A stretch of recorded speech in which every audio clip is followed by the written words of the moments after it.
In this video, I'll show you how to fix Capcut search not working step by step. First, go to your phone's settings, then tap on Apps Management and find Capcut in the list. Tap on it, then go to Storage Usage and click on Clear Cache. This will remove temporary files that might be causing the issue. After that, go back and tap on Force Stop.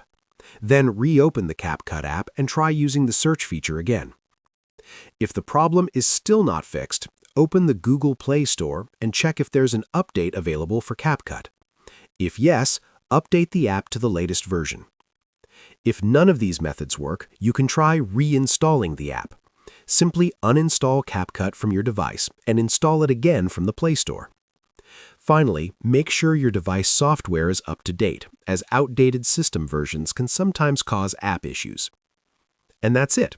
These are the best ways to fix the Capcut search not working problem.